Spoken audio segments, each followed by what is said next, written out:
Good morning, SMAB. It's great to be with you for your assembly this morning. We're going to think together about one sentence that Jesus spoke. One sentence. It's taken from the Sermon on the Mount. The Bible says Jesus was God, God of the world and King of the world. And in the Sermon on the Mount, he explains what it will be like to live with Jesus as King. So these things, they're not things that you have to do to become a Christian, but they describe what life will be like if you trust Jesus as your God and King. Let's have a look at them together.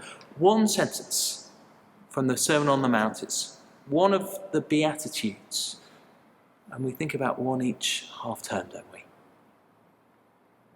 Have a look at these words of Jesus. Blessed are the meek, because they will inherit the earth.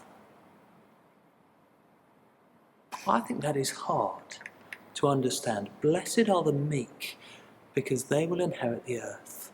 Those aren't words that we use very often, meek especially. So to help us understand it, I'd like to think about the opposite of what Jesus said. Okay, this is not what Jesus said at all.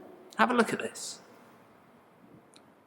Blessed are those who are out for themselves, because they are more likely to get what they want.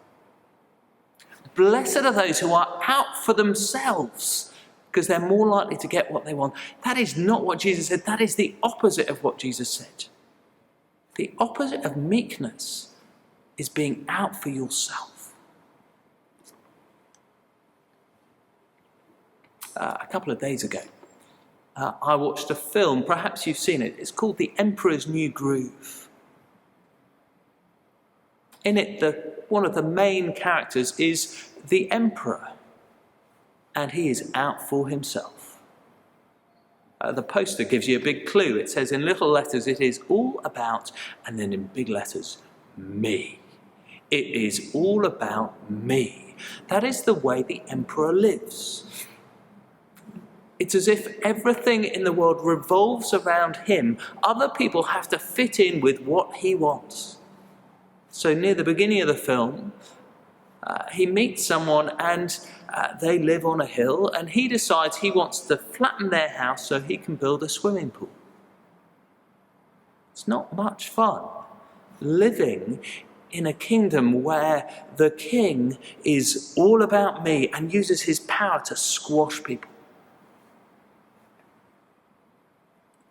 I think we can live like that sometimes, can't we? We can live as if we are the kings of our little world. And so we are all about me, as if everything goes around us, and other people just have to fit in with what we want.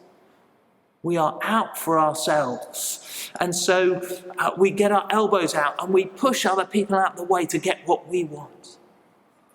I want to be the first in the queue. I want to have the last biscuit. I want to choose what game we play. I want to choose what film we want. I want what I want, and other people need to fit in. We live like that, don't we? We act like that. We speak like that.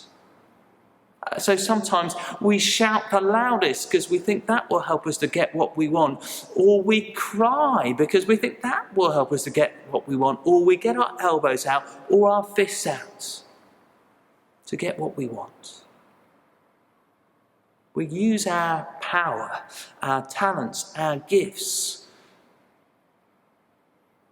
to get what we want. It's all about me. I'm out for myself. But Jesus was never like that. Jesus came as God and King of the world, and what did he do with his power? He didn't squash people.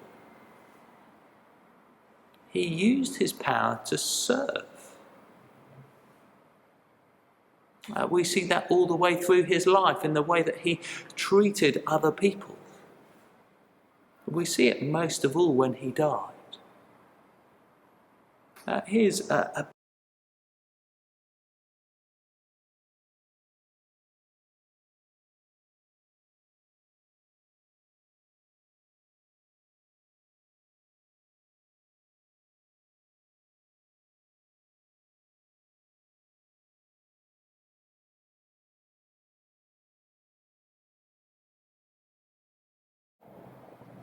Jesus came as King of the world, but he uses his power to serve people, to help people, not to squash them down, but to lift them up, to give them life, and life with God forever.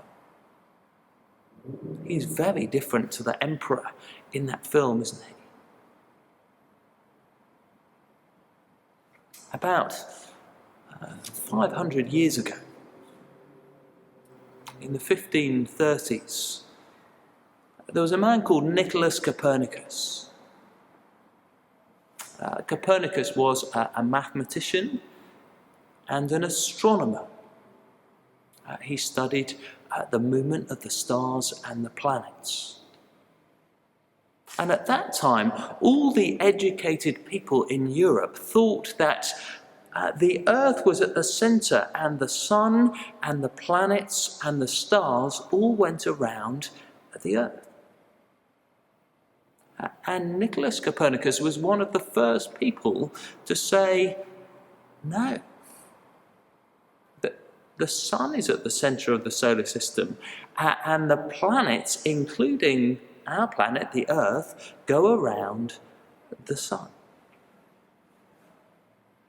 It was a massive change for everybody to realise, well, the reality that we live in. When we realise that Jesus is King of the world,